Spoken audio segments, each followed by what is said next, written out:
வணக்கம். டான் தமிழொலியின் இரவு நேர பிரதான செய்தி அறிக்கையோடு இணைந்திருக்கின்றோம். முதலில் தலைப்புச் செய்திகள். நாடாளுமன்றத்தில் உள்ள அனைவரும் நாட்டை பற்றி சிந்திக்க வேண்டியது அவசியம் என ஜனாதிபதி வலியுறுத்தல். இந்திய தூதுவர் சந்தோஷ் ஜாவிற்கும் ஜனநாயக தமிழ் தேசிய கூட்டணியின் பிரதிநிதிகளுக்கும் இடையில் சந்திப்பு. ஐக்கிய மக்கள் சக்தியின் சகல பொறுப்புகளில் இருந்தும் ஃபீல்டு மார்ஷல் சரத் பொன்சேகா நீக்கம். தமிழ் தேசிய கூட்டமைப்பின் தலைமை பதவி செல்வம் அடைக்கலநாதனுக்கு வழங்கப்பட வேண்டும் என கோ கருணாகரம் வலியுறுத்தல். பெருந்தோட்ட தொழிலாளர்களுக்கு 1700 ரூபாய் சம்பளம் கோரி ஹேட்டன் தலவாக்கலையில் ஆர்ப்பாட்டம். நைஜீரியாவில் பாடசாலை ஒன்றில் கட்டடம் இடிந்து விழுந்ததில் 22 மாணவர்கள் உயிரிழப்பு, 130க்கும் மேற்பட்டோர் காயம். தொடர்வது முதன்மை செய்தி. அனுசரணை வழங்குவோர் எப்பொழுதும் எம்மை பற்றி சிந்திக்கும் நாம் அறிந்த எம்மில் ஒருவர். மெலிபன் கிரி, தாயை போன்ற நம்பிக்கை. நாடாளுமன்றத்தில் உள்ள அனைவரும் நாட்டை பற்றி சிந்திக்க வேண்டியது அவசியம் என ஜனாதிபதி ரணில் விக்ரமசிங்க தெரிவித்துள்ளார். நாடாளுமன்றத்தில் உள்ள அனைவரும் நாட்டை பற்றி சிந்திக்க வேண்டியது அவசியம் எனவும் தேசிய அளவில் சிந்தித்து செயற்படக்கூடிய அரசியல் முறைமை நாட்டுக்கு தேவை எனவும் ஜனாதிபதி ரணில் விக்ரமசிங்க தெரிவித்துள்ளார். இன்று அனுராதபுரம் மத்திய மகா வித்தியாலயத்தில் நீச்சல் தடாகத்தை மாணவர்களுக்கு கையளிக்கும் நிகழ்வில் இவ்வாறு குறிப்பிட்டார். தற்போது பின்பற்றும் பொருளாதார முறைமைகள் மூலம் முன்னேற்றத்தை அடைய முடியாது. இதனால் ஒரு நாடு என்ற வகையில் மேலும் கடன் பெறுவதை மாத்திரம் செய்ய முடியும். அவ்வாறு செய்தால் சிறந்த எதிர்காலம் கிடைக்காது. இன்னும் 15 வருடங்களில் கடுமையான பொருளாதார நெருக்கடி ஏற்படும். அதனால் நாடாக முன்னோக்கி செல்வதா மீண்டும் பொருளாதாரம் சரிவடைய இடமளிப்பதா என்பதை தீர்மானிக்க வேண்டும். நாம் 2050 பற்றி சிந்திக்காமல் 2075 வரையில் தூர நோக்குடன் சிந்திக்க வேண்டியது அவசியம். அதனாலேயே இறக்குமதி பொருளாதாரத்தை ஏற்றுமதி பொருளாதாரமாக மாற்ற எதிர்பார்க்கின்றோம். நாட்டில் பல முறைமைகள் மாற்றப்பட வேண்டும். அதற்காகவே பொருளாதார மாற்ற சட்டம் மூலம் கொண்டு வரப்பட்டுள்ளது. விவசாய நவீனமயமாக்கல் திட்டம் மிக முக்கியமானது. நாட்டின் பொருளாதாரத்தை மீண்டும் கட்டியெழுப்பும் இயலுமை விவசாயிகளுக்கே உள்ளது. அதற்காகவே அவர்களுக்கு தேவையான உரத்தை பெற்றுக் கொடுக்க முதலில் நடவடிக்கை எடுத்தோம். சில அரசியல்வாதிகள் 5 வருடங்களில் ஆட்சி மாற்றம் செய்வதை பற்றி சிந்திக்கின்றார்கள். இல்லாவிட்டால் அதிகாரத்தில் இருப்பவரை விரட்டி அடிப்பது குறித்து சிந்திக்கின்றார்கள். இவ்வாறான அரசியலின் பலனாகவே நாட்டின் பொருளாதாரம் சரிவடைந்தது. அதனால் நாட்டின் பொருளாதார நிலைமையும் சரிவடைந்தது. அனைத்து அரசியல் கட்சிகளினதும் பிரதிநிதிகளை இணைத்துக் கொண்டு நாட்டின் பொருளாதாரத்தை முன்னேற்ற முடிந்தது. நாட்டில் முதன்முறையாக தேசிய மட்டத்தில் சிந்திக்கக்கூடிய அரசியல் குழு உருவானது. இந்த அரசியல் கட்சியை பிரதிநிதித்துவப்படுத்தினாலும் நாட்டை பற்றி சிந்திக்க வேண்டியது அவசியம். அடுத்த 5 வருடங்களில் ஒரு நாடாக நாம் முன்னேறப் போகின்றோமா இல்லையா என்பது தீர்மானிக்கப்படும். அதனால் எதிர்காலத்தை பற்றி சிந்தித்து செயலாற்றுவோம் என குறிப்பிட்டுள்ளார். ඒකෙන් ප්‍රයෝජනය ගන්න ඕනේ. ඒක දියුණු කරලා ගන්න. ඉතින් මේම අලුත් ගණනාවක් තියෙන අපි හිතාගෙන ඉන්න පරිවර්තනය කරන්න. එතෙන්ට යන්න ඕනේ. මෙතන அனுராதபுரம் மத்திய மகா வித்தியாலயத்தில் நவீன வசதிகளுடன் புதிதாக நிர்மாணிக்கப்பட்ட நீச்சல் தடாகத்தை மாணவர்களுக்கு கையளிக்கும் நிகழ்வு இன்று இடம்பெற்றது. இதில் பங்கேற்ற ஜனாதிபதி ரணில் விக்ரமசிங்க பெயர் பலகையை திரைநீக்கம் செய்து நீச்சல் தடாகத்தை திறந்து வைத்தார். அதனை அடுத்து நீச்சல் தடாகம் அமைந்திருக்கும் பகுதியை அனுராதபுரம் மத்திய மகா வித்தியாலயத்திற்கு கையளிக்கும் நிகழ்வு ஜனாதிபதி ரணில் விக்ரமசிங்க தலைமையில் இடம்பெற்றது. அத்துடன் 2023ஆம் ஆண்டில் உயர்தர பரீட்சையில் சிறப்பு தேர்ச்சி பெற்ற மாணவர்களுக்கான சான்றிதழ்களையும் பரிசல்களையும் ஜனாதிபதி வழங்கி வைத்தார். அனுராதபுரம் மத்திய மகா வித்தியாலயத்தினால் ஜனாதிபதி நிதியத்திற்கு அன்பளிப்பு செய்யப்பட்ட 10,000 ரூபாய் அதிபர் பெர்சி மகாநாமவினால் ஜனாதிபதியிடம் கையளிக்கப்பட்டது.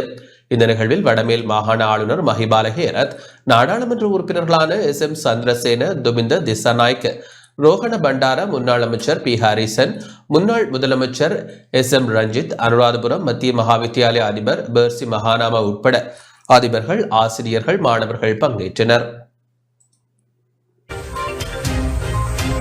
அனுசரணை வழங்கியோர் எப்பொழுதும் எம்மை பற்றி சிந்திக்கும் நாம் அறிந்த எம்மில் ஒருவர். மெலிபன் கிரி, தாயை போன்ற நம்பிக்கை. ஜனாதிபதி தேர்தல் நடத்தப்படுவது அரசியலமைப்பு மீறல் என உத்தரவிடுமாறு கோரி தாக்கல் செய்யப்பட்ட மனு நாளை மறுதினம் பரிசீலனைக்கு எடுத்துக் கொள்ளப்பட உள்ளது. ஜனாதிபதி தேர்தல் நடத்தப்படுவது அரசியலமைப்பு மீறல் என உத்தரவிடுமாறு கோரி தாக்கல் செய்யப்பட்ட மனு நாளை மறுதினம் மூவரடங்கிய உயர் நீதிமன்ற நீதிபதிகள் அமர்வு முன்னிலையில் பரிசீலிக்கப்பட உள்ளது. பிரதம நீதியரசர் ஜெயந்த ஜெயசூரிய, அர்ஜுன உபேசகர மற்றும் பிரியந்த பெர்னாண்டோ ஆகிய மூவரடங்கிய உயர் நீதிமன்ற நீதிபதிகள் அமர்வு முன்னிலையில் பரிசீலிக்கப்பட உள்ளது. அரசியலமைப்பின் 19வது திருத்த சட்டம் முறையாக நிறைவேற்றப்படாததால் ஜனாதிபதி தேர்தல் சர்வஜன வாக்கெடுப்பின் மூலம் அங்கீகரிக்கப்பட வேண்டும் என சட்டத்திரணி அருண லக்ஸரி உணவடுவினால் தாக்கல் செய்யப்பட்ட மனுவில் குறிப்பிடப்பட்டிருந்தது. அதன் பிரகாரம் சர்வஜன வாக்கெடுப்பு நடத்தப்படும் வரை ஜனாதிபதி தேர்தல் நடத்தப்படுவது அரசியலமைப்பு மீறல் என உத்தரவிடுமாறு அதில் கோரப்பட்டுள்ளது.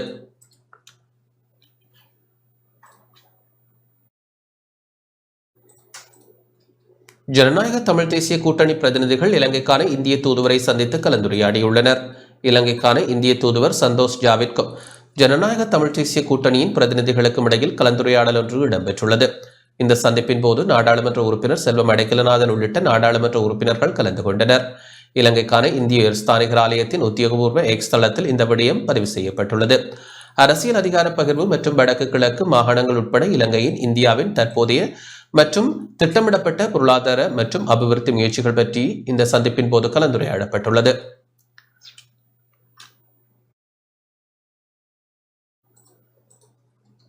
தேர்தலை எந்த காரணத்திற்காகவும் பிற்போட முடியாது என தேசிய மக்கள் சக்தியின் தலைவரும் நாடாளுமன்ற உறுப்பினருமான அனுர்குமார் திசாநாயக்க தெரிவித்துள்ளார். இனவாதத்தை ஒழித்தால் மாத்திரமே நாட்டை கட்டியெழுப்ப முடியும் என தேசிய மக்கள் சக்தியின் தலைவரும் நாடாளுமன்ற உறுப்பினருமான அனுர்குமார் திசாநாயக்க தெரிவித்துள்ளார். சம்மாந்துறையில் இடம்பெற்ற தேசிய மக்கள் சக்தியின் மாநாட்டின் போதே அவர் இதனை தெரிவித்தார்.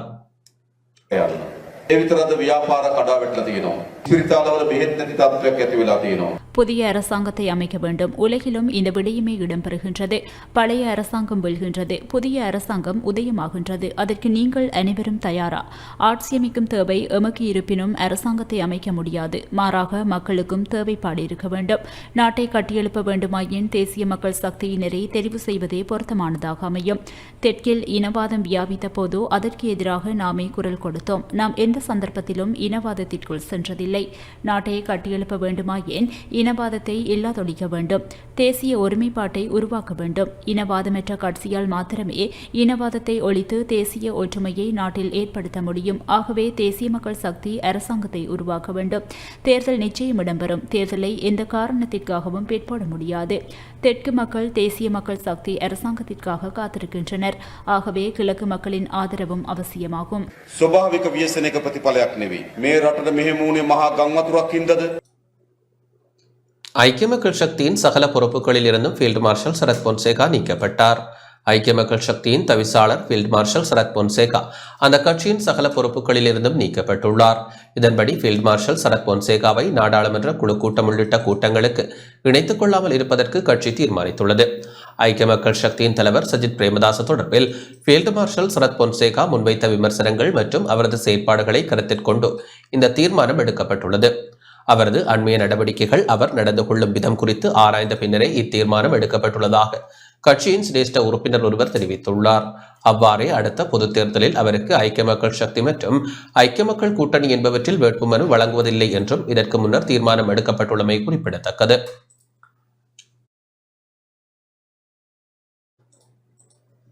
தமிழ் தேசிய கூட்டமைப்பின் தலைமை பதவி செல்வம் அடைக்கலநாதனுக்கு வழங்கப்பட வேண்டும் என நாடாளுமன்ற உறுப்பினர் கோ கருணாகரம் வலியுறுத்தியுள்ளார்.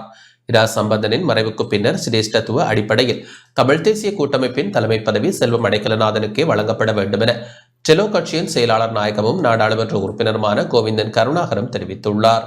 மட்டக்களப்பில் இன்று நடாத்திய ஊடக சந்திப்பில் அவர் இதனை தெரிவித்தார். சம்பந்தர் ஐயாவிற்கு பின்பு நாங்கள் இப்போது பாராளுமன்றத்திலே இருப்பவர்களுள் உண்மையிலேயே சம்பந்தரையாவுக்கு அடுத்த சிரேஷ்ட உறுப்பினராக இருப்பவன் நான். 89ஆம் ஆண்டு பாராளுமன்றத்திற்கு சென்றனர். அதற்கு அடுத்ததாக சித்தார்த்தன் 94ஆம் ஆண்டு பாராளுமன்றத்திற்கு சென்றவர். அதற்கு அடுத்தது செல்வம் அடைக்கலநாதன். நாங்கள் செல்வம் அடைக்கலநாதன் அவர்களை பாராளுமன்ற குழுக்களின் தலைவராக தெரிவு செய்யப்பட வேண்டும் என்று நாங்கள் தமிழீழ விடுதலை இயக்கமும் பிளட் அமைப்பும் சித்தார்த்தன் அவர்களும்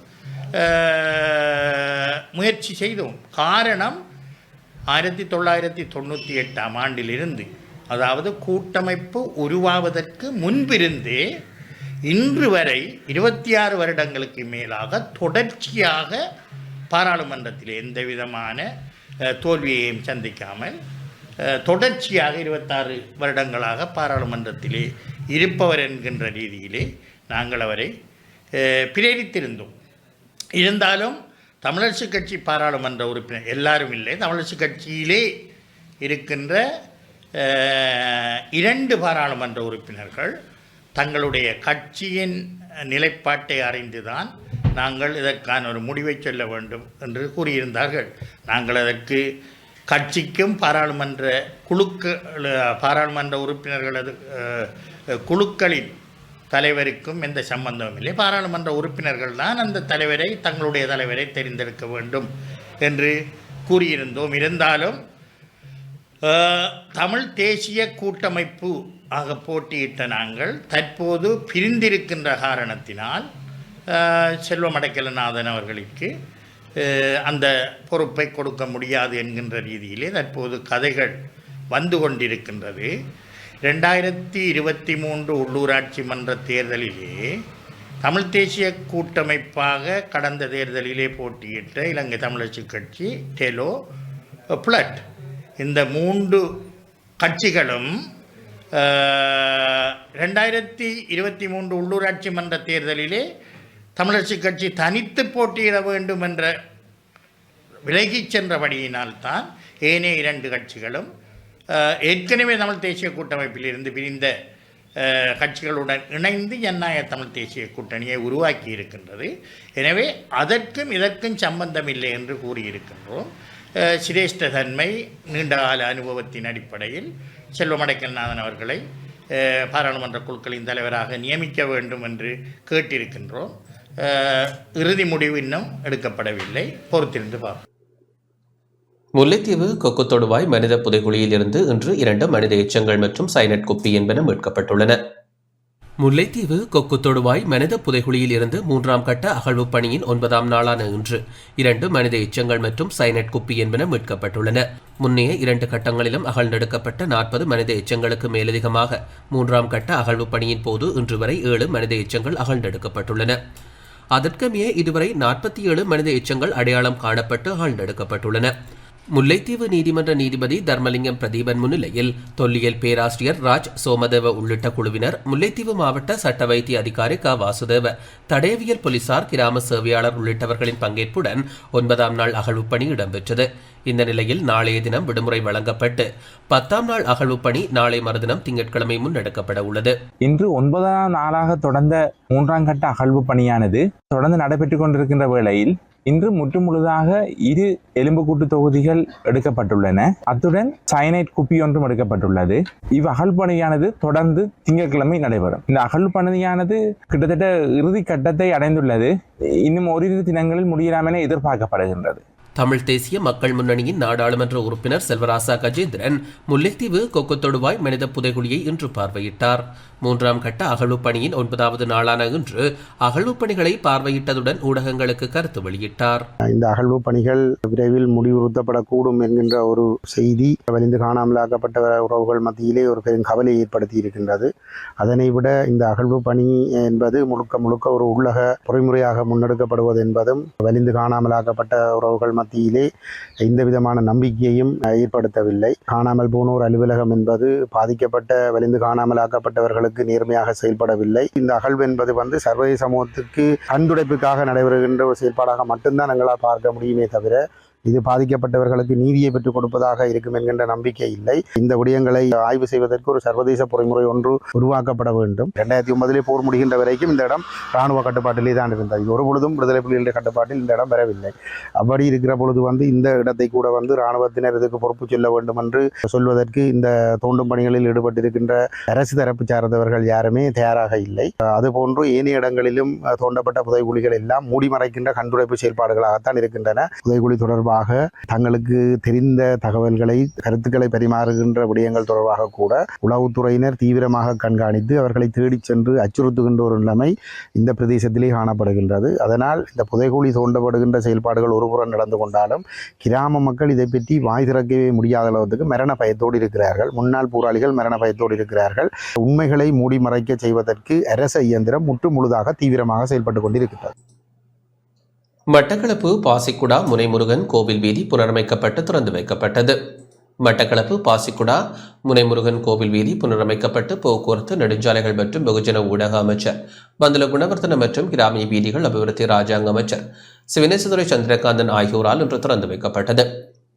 இவ்வீதியானது 9.54 கிலோமீட்டர் தூரமுடையதாகும். ராஜாங்க அமைச்சர் சிவனேசதுரை சந்திரகாந்தனின் துரித முயற்சியினால் இவ்வீதி புனரமைப்பு செய்யப்பட்டமை குறிப்பிடத்தக்கது. 2015 ஆண்டு ஒரு சதி திட்டம் இடம்பெற்றது.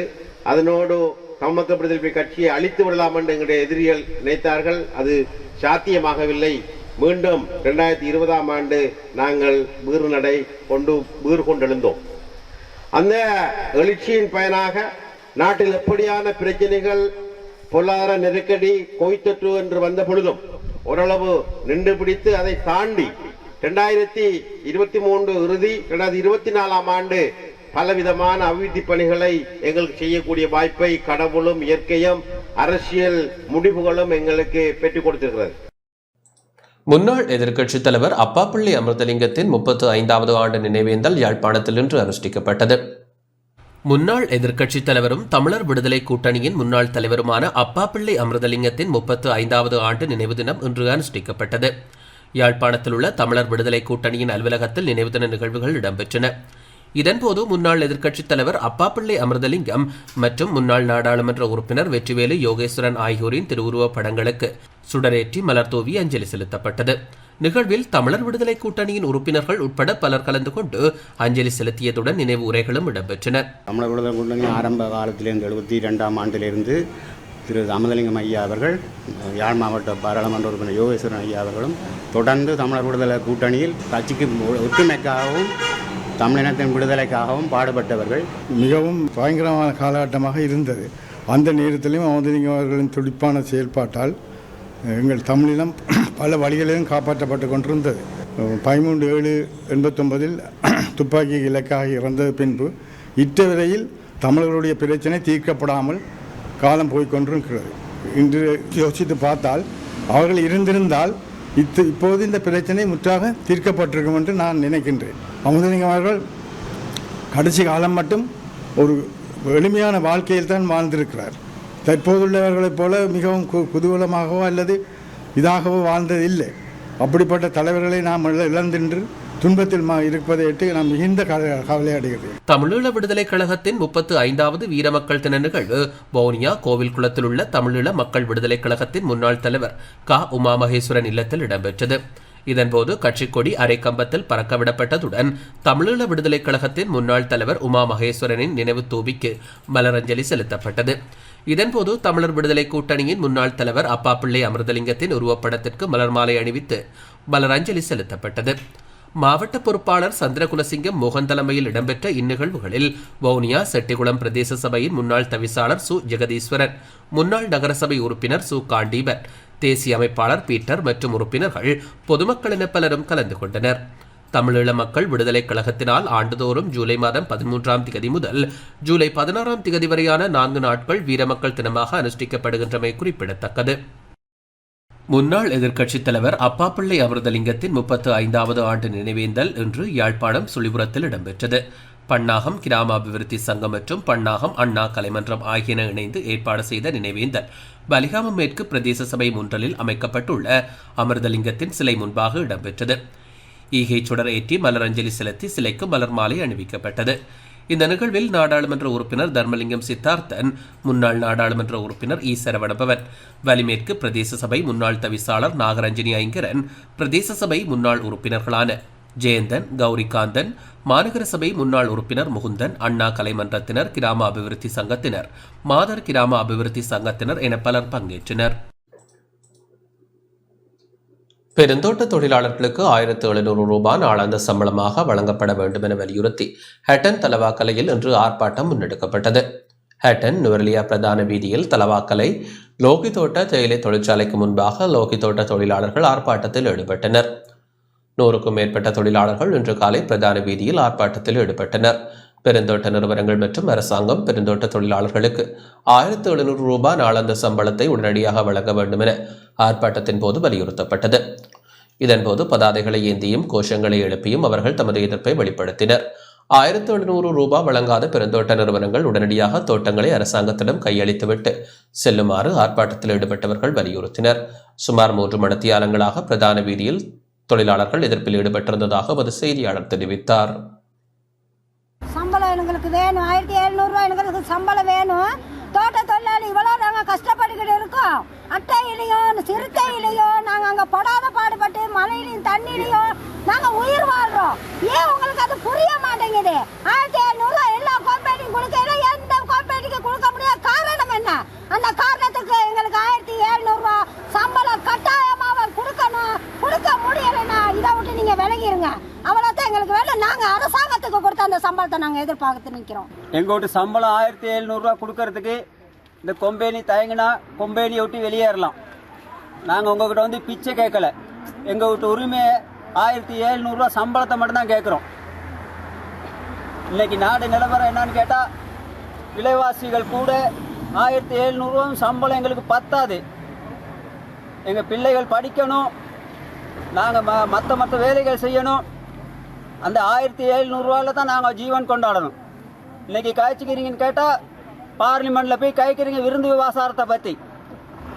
எங்களை பற்றி யாரும் 1700 சம்பளம் உரிமையாக கேட்டு போராடுறதுக்கு யாருமே இல்லை. எங்கள்கிட்ட ஓட்டு உரிமை மட்டும் உங்களுக்கு தேவைப்படுது.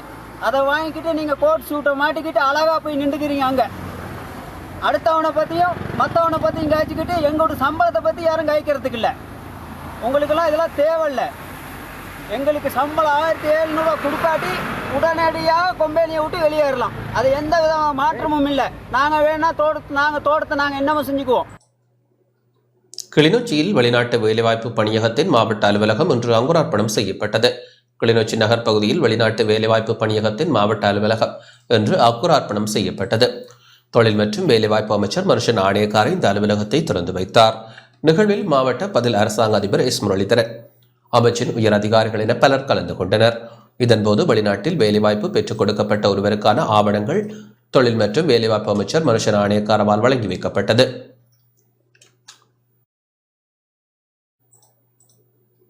டிலான் பெரேரா எம்பி பயணித்த கார் விபத்திற்குள்ளாகியுள்ளது. மத்துகமவில் இடம்பெற்றும் ஐக்கிய மக்கள் சக்தியின் மாநாட்டில் கலந்து கொள்வதற்காக சென்ற நாடாளுமன்ற உறுப்பினர் டிலான் பெரேராவின் கார் விபத்திற்குள்ளாகியுள்ளது. தெற்கு அதிவேக நெடுஞ்சாலையின் களனிக்கம பகுதியிலேயே இந்த விபத்து சம்பவம் பதிவாகியுள்ளது. நாடாளுமன்ற உறுப்பினருக்கு எதுவித காயங்களும் ஏற்படவில்லை என்பதுடன் அவருடன் பயணித்த மூவர் விபத்தின் காரணமாக படுகாயமடைந்துள்ளமை தெரிய வந்துள்ளது. நாடாளுமன்ற உறுப்பினர் காயமடையவில்லை, எனினும் 3 பேர் காயமடைந்துள்ளனர். விபத்து தொடர்பான விசாரணைகளை போலீசார் முன்னெடுத்து வருகின்றனர்.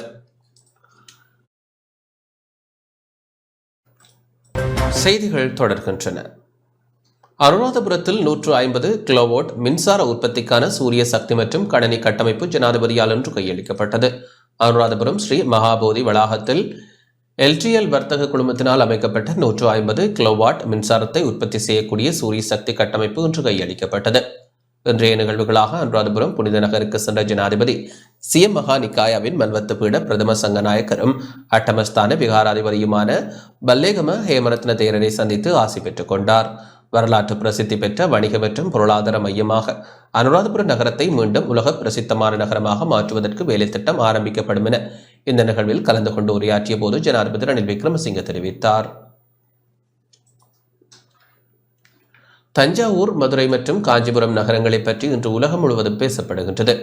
ஆனால் அதன் 4வது நகரமாக கருதப்பட வேண்டிய அனுராதபுரத்தின் முன்னேற்றத்திற்கான ஏற்பாடுகள் இதுவரையில் செய்யப்படவில்லை.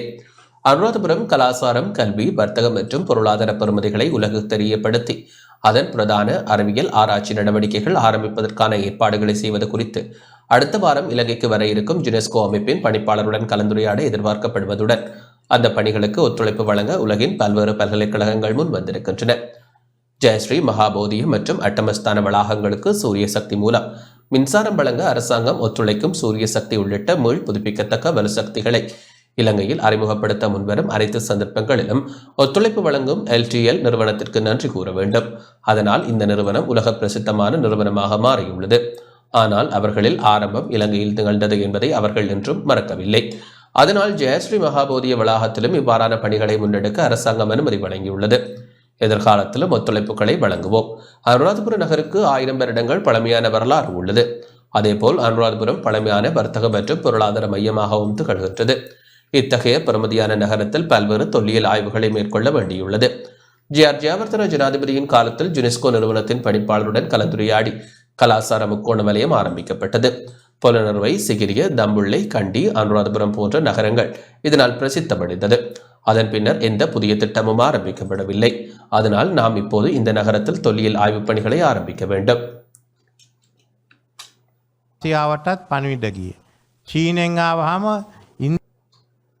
ஜனாதிபதி தேர்தலில் சஜித்திற்கே ஆதரவளிப்போம் என நாலக கொடகேவா எம்பி தெரிவித்துள்ளார்.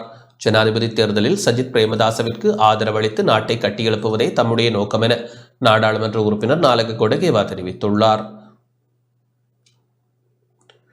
கொழும்பில் இன்று ஊடகங்களுக்கு கருத்து தெரிவிக்கும் போதே அவர் இதனை தெரிவித்தார்.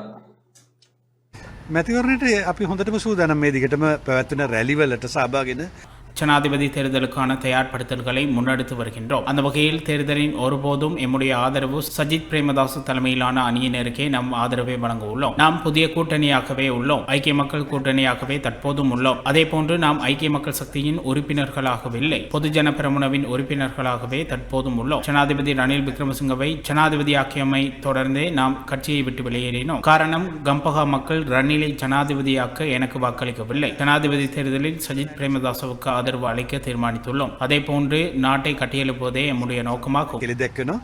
සමගි ජන සන්ධානය ඒ සමගි ජන සන්ධානයට විශාල පක්ෂ ගණනාවක් සහ ස්වාධීන මන්ත්‍රීවරු ගණනාවක්ම එකතු වීමට නියමිතයි. மட்டக்களப்பு மகாஜன கல்லூரியின் கல்லூரி தினம் சிறப்பாக இடம்பெற்றது. மட்டக்களப்பு மகாஜன கல்லூரியின் 149வது நிறைவு விழா கல்லூரி அதிபர் சாந்தகுமார் தலைமையில் சிறப்பாக இன்று இடம்பெற்றது. கல்லூரி பழைய மாணவர்கள், கல்லூரி அபிவிருத்தி குழு உறுப்பினர்கள், பாடசாலை சமூகத்தினர் ஆகியோரின் பங்களிப்புடன் ஆண்டு நிறைவு விழா நிகழ்வுகள் இடம்பெற்றன. 149வது ஆண்டு நிறைவை சிறப்பிக்கும் வகையில் கேக் வெட்டப்பட்டு நிகழ்வுகள் ஆரம்பிக்கப்பட்டன. தொடர்ந்து கல்லூரியின் பாரம்பரியங்களை எடுத்துக்காட்டும் வகையிலான நடைபவனி ஒன்று முன்னெடுக்கப்பட்டது.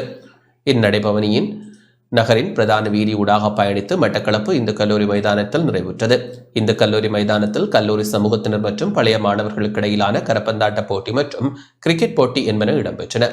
பழைய மாணவர்களால் கல்லூரியின் அபிவிருத்திக்காக நிதி உதவிகளும் வழங்கப்பட்டதோடு 1980ஆம் ஆண்டு காலப்பகுதியில் கல்வி கற்ற கல்லூரி பழைய மாணவர்களால் அமரத்துவம் அடைந்த கல்லூரி முன்னாள் அதிபர்களான DSK வனசிங்கம் மற்றும் D கனகசுந்தரம் ஆகியோரின் ஞாபகார்த்தமாக பேண்ட் வாத்திய கருவிகளும் அன்பளிப்பு செய்யப்பட்டன. கல்லூரியின் முன்னாள் ஓய்வு நிலைய அதிபர்கள், ஆசிரியர்கள், கல்லூரி பழைய மாணவர்கள், ஆசிரியர்கள், பெற்றோர்கள் என பலரும் நிகழ்வில் கலந்து கொண்டனர்.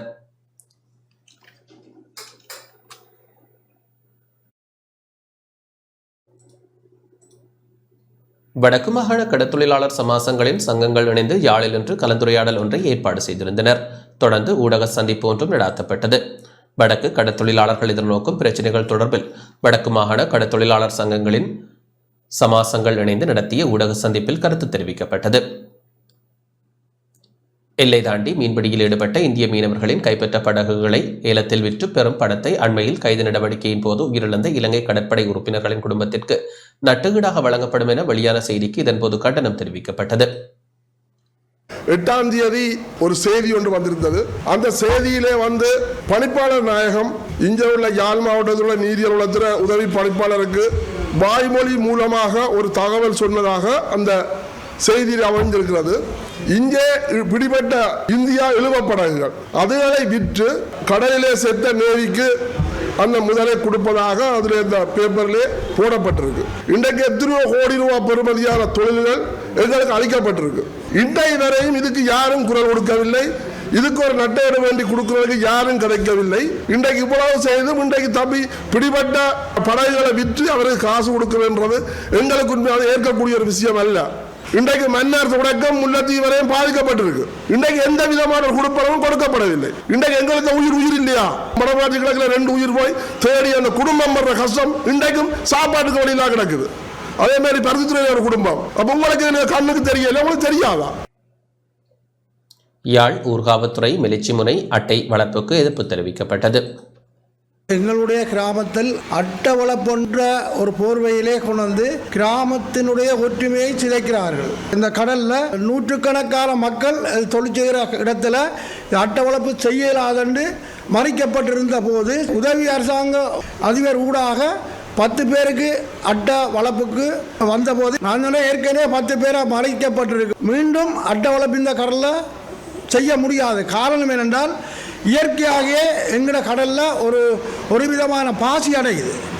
அந்த பாசியால் கடல் வளம் எல்லாம் அழியுது. நிலத்தில் இருந்த தாவரம் முழுக்க அத்து போகுது. அந்த பாசி இருந்து அழிக்குது. பாசி அடைகிற இடத்துல அட்டை உற்பத்தி ஆகாது. மீண்டும் மீண்டும் இந்த காற்றுகளால் பாசிகள் அடைஞ்சுங்கிற கரண்டுகளை தீர்க்கிறாங்க. இந்த அட்டை வளர்ப்பால் அழிவுக்கு ஒரு வழிவகுத்து கொடுக்கப்படுகிறது ஒழிய மக்களை மேல்மேலும் வாழ்வாரத்தை உயர்த்தக்கூடிய ஒரு தன்மை இல்லை. எதிர்காலத்திலே இந்திய மீனவர் விடயத்தை நாங்கள் இவ்வாறு கையாளப் போகின்றோம். நாட்டின் பொருளாதாரத்தை இந்த பொருளாதார நெருக்கடிக்குள் மீனவர்களின் நலனில் நாங்கள் எவ்வாறு கவனம் செலுத்தப் போகின்றோம், அந்த மீனவர்களின் வாழ்வாதாரத்தை உயர்த்துவது சம்பந்தமாக எங்களது நடவடிக்கை எவ்வாறு அமையப் போகின்றது என்பது கொள்கை ரீதியாக தேசிய அளவில் நாங்கள் செய்ய வேண்டிய பங்களிப்பு என்ன, கடல் ஆதாரத்தை நாங்கள் எவ்வாறு காப்பாற்றப் போகின்றோம் போன்ற விடயங்களை நாங்கள் பேசியிருந்தோம். கடற்தொழில்கள் சூறையாற்றப்படக்கூடிய சூழ்நிலை இருக்கிறது. அதனால் கடல் தாவரங்கள் அழிவுகளும் மீன்கள் தங்கி வாழுகிற இடங்கள் இன்றைக்கு அழிக்கப்பட்டுகின்றது. இறால் பண்ணையால் ஏற்படுகின்ற கழிவு நீர்கள் எமது கடற்பரப்பில் கலக்கப்பட்டதோடு அங்கே மீனினங்கள் தங்கி வாழக்கூடிய அந்த நிலைகள் அழிந்து போய்விட்டன. தடை செய்யப்பட்ட தொழில்முறைகளை உடனடியாக நடைமுறைக்கு கொண்டு காப்பாற்றினால் எங்களோட மீன் வளங்கள், எங்களோட நிலவளம், கடல் வளங்கள் பாதுகாக்கப்பட்டு மீனினம் பெருகும் என்ற எண்ணம் எங்களோட நிலையில் தோன்றி இருக்கிறது. அதோட எரிபொருள் விலையை எங்களுக்கு குறைக்கிற பட்சத்தில் நாங்கள் ஆழ்கடல் ஓடி மீனை பிடிச்சு கொண்டு வரக்கூடிய வாய்ப்பு இருக்கின்றது. இலங்கையிலே கொள்முதல் செய்யப்படுகிற மீன் ஒன்றின் பெறுமதி $1.5 இருக்கின்றது. ஆனால் அது வெளிநாடுகளிலே கொண்டு போய் விற்கும் போது $6 தாண்டி இருக்கின்றது. அப்ப இந்த கொள்கை வகுப்பாளர்கள் அல்லது இந்த சூழல் மீது ஏற்றுமதி உள்ள டொலஸை கொண்டு வருகின்றவர்கள், நீங்கள் இந்தியாவிலே இழுவை மடியை நிறுத்தி வடக்குக்கு வாருங்கள், நாங்கள் கலந்துரையாடுவோம், எங்கள் மக்கள் படுகிற வேதனையையும் துன்பத்தையும் நீங்கள் அறியுங்கள், அறிந்து போய் அதுக்குரிய முடிவை எட்டுங்கள், உங்களை வடக்குக்கு வருமாறு நாங்கள் பகிரங்கமாக ஊடக வாயிலாக இந்த 4 மாவட்ட மீனவர்கள் சார்பாக விடுகின்றோம். அதிக புகையை வெளியிடும் வாகனங்கள் கருப்பு பட்டியலில் சேர்க்கப்பட உள்ளன. அதிக புகையை வெளியிடும் வாகனங்கள் கருப்பு பட்டியலில் சேர்க்க நடவடிக்கை எடுக்கப்படும் என மோட்டார் வாகன போக்குவரத்து திணைக்களத்தின் வாகன உமிழ்வு பரிசோதனை அறக்கட்டளை நிதியம் தெரிவித்துள்ளது. வீதியில் பயணிக்கும் இவ்வாறான வாகனங்கள் தொடர்பில் 0703500525 என்ற வாட்ஸ்அப் இலக்கத்திற்கு முறைப்பாடுகளை அனுப்புமாறு கூறப்பட்டுள்ளது. வாகன அனுமதி பத்திரத்தை பெற்றுக்கொள்வதற்காக மாத்திரம் புகை சான்றிதழை பெற்றுக்கொள்ள வேண்டாம் என அதன் பணிப்பாளர் தசுன் கமுகே சாரதிகளிடம் கோரிக்கை விடுத்துள்ளார். போலியான தந்திரோபாயங்கள் மூலம் புகை பரிசோதனை சான்றிதழை பலர் பெறுகின்ற போதிலும் போலீஸ் அதிகாரிகள் மற்றும் மோட்டார் வாகன திணைக்கள அதிகாரிகள் வீதியில் வாகனங்கள் செலுத்தும் போது நாட்டின் அனைத்து பகுதிகளிலும் சோதனைகளை மேற்கொண்டு வருவதாக அவர் கூறினார். அதிக புகை வெளியேறுவதை அவதானிக்கும் பட்சத்தில் சம்பந்தப்பட்ட வாகனத்தின் உரிமையாளருக்கு எதிராக பராமரிப்பு உத்தரவு பிறப்பிக்கப்படும் எனவும், இல்லையெனில் வாகனத்திற்கு தடை உத்தரவு பிறப்பிக்கப்படும் எனவும் அவர் விளக்கமளித்துள்ளார்.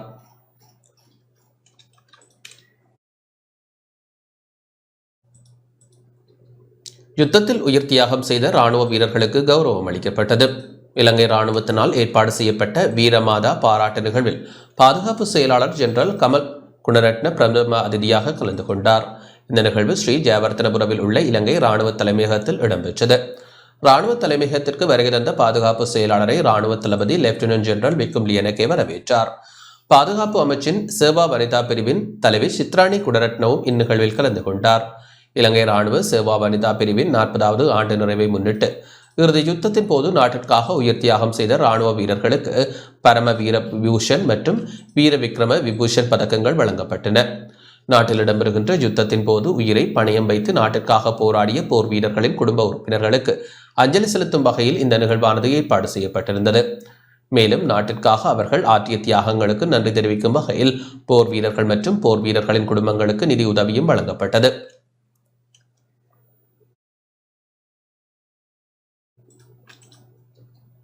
தென்னிலங்கை அரசியல்வாதிகள் தேர்தல் நெருங்கும் போது வடபகுதிக்கான சலுகைகளை வழங்க முற்படுகின்றனர் என மக்கள் விடுதலை முன்னணியின் யாழ்ப்பாண மாவட்ட அமைப்பாளர் இ சந்திரசேகர் தெரிவித்துள்ளார். தென்னிலங்கை அரசியல்வாதிகள் தேர்தல் நெருங்கும் போது தென்னிலங்கை மக்களின் எதிர்ப்புக்கு மத்தியில் வடபகுதிக்கான சலுகைகளை வழங்க முற்படுகின்றனர் என மக்கள் விடுதலை முன்னணியின் யாழ்ப்பாண மாவட்ட அமைப்பாளர் ராமலிங்கம் சந்திரசேகர் தெரிவித்துள்ளார். இன்று யாழ்ப்பாணத்தில் ஊடக சந்திப்பை நடத்திய வேளை அவர் இதனை குறிப்பிட்டார். இந்த அரசாங்கங்கள் ஆட்சி பீடத்துக்கு வருகின்ற போது பொதுவாக நாட்டு மக்களை ஏமாற்றினார்கள். நாட்டு மக்களை வஞ்சித்தார்கள். அந்த வஞ்சனைக்குள் வடக்கில் வாழ்கின்ற மக்களையும் கடந்த காலத்திலும் இன்றும் ஏமாற்றி கொண்டிருக்கின்றார்கள்.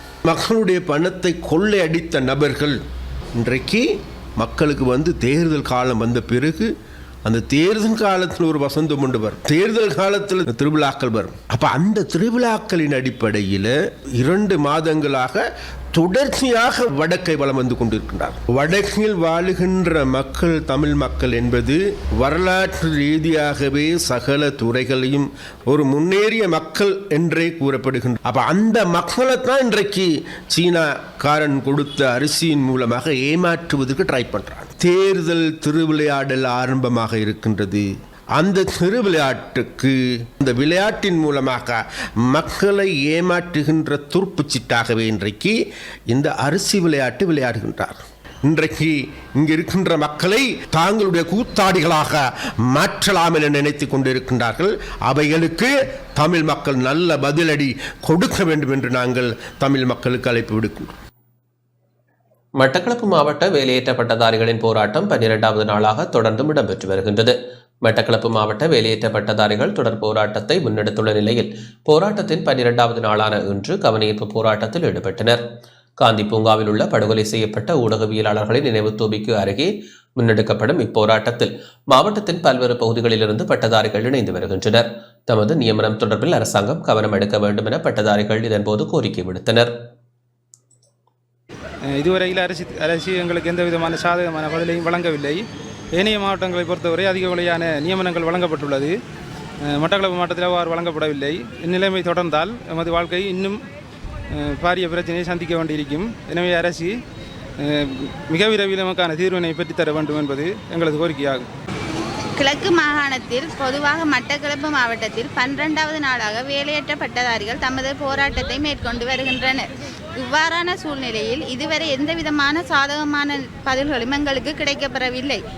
எவ்வளவு பல இடர்பாடுகளுக்கு மத்தியில் குழந்தைகளையும் வைத்துக்கொண்டு இன்று நாங்கள் எமது போராட்டத்தை மேற்கொண்டு வருகின்றோம். இதற்கு உரிய அரசியல் அதிகாரிகள் உரிய முறையில் எங்களுக்கான நியமனங்களை பெற்றுத்தர வேண்டும். ஆசிரியர் சேவை மட்டுமல்லாது திணைக்களங்களில் காணப்படுகின்ற வெற்றிடங்களுக்கும் பட்டதாரிகளை உள்வாங்க வேண்டும். வவுனியா நெடுங்கணி பகுதியில் இராணுவத்தினால் தெரிவு செய்யப்பட்ட மக்களுக்கு மூக்கு கண்ணாடி வழங்கி வைக்கப்பட்டுள்ளது. வவுனியா வடக்கு நெடுங்கணி பிரதேசத்தில் அமைந்துள்ள 16வது சிங்க ரெஜிமெண்ட் படைப்பிரிவின் ஏற்பாட்டில் நெடுங்கணி பிரதேசத்தில் உள்ள கண் பார்வை குறைந்த மக்களுக்கு மூக்கு கண்ணாடி வழங்கி வைக்கப்பட்டுள்ளது. இராணுவத்தின் ஒத்துழைப்புடன் கண் பரிசோதனை முகாம் நடத்தப்பட்டு மூக்கு கண்ணாடி இலவசமாக வழங்கப்பட்டதுடன் கண் பார்வை குறைந்த மக்களுக்கு மருத்துவ சிகிச்சை வழங்குவதற்கான ஏற்பாடுகளும் மேற்கொள்ளப்பட்டன. இதில் அதிகளவான மக்கள் பங்கேற்று பயன்பெற்றுக் கொண்டனர். வாக்குச்சீட்டுகளை அச்சிடுவதற்கு 600 மில்லியன் ரூபாய் செலவாகும் என மதிப்பிடப்பட்டுள்ளது. ஜனாதிபதி தேர்தலுக்கான வாக்குச்சீட்டுகளை அச்சிடுவதற்கு 600 மில்லியன் ரூபாய் செலவாகும் என அரசு அச்சக திணைக்களம் மதிப்பீடு செய்துள்ளது. எதிர்காலத்தில் இடம்பெறும் எந்த ஒரு தேர்தலுக்கும் அரசு அச்சக திணைக்களம் தயாராக உள்ளதாகவும் ஜனாதிபதி தேர்தலுக்காக 1,70,00,000 வாக்குச்சீட்டு தொடர்வது வர்த்தக வாணிப செய்தி.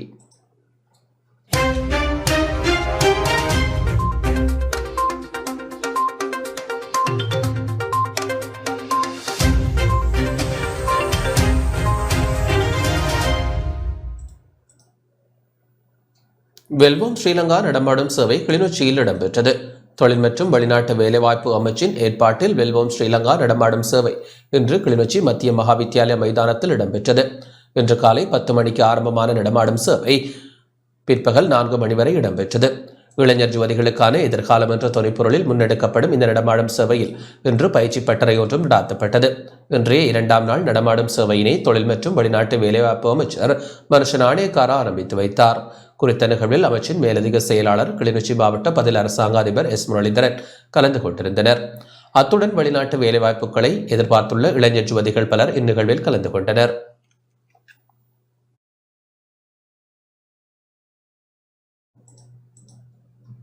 இத்துடன் இந்த செய்தி அறிக்கை நிறைவடைகின்றது. வணக்கம்.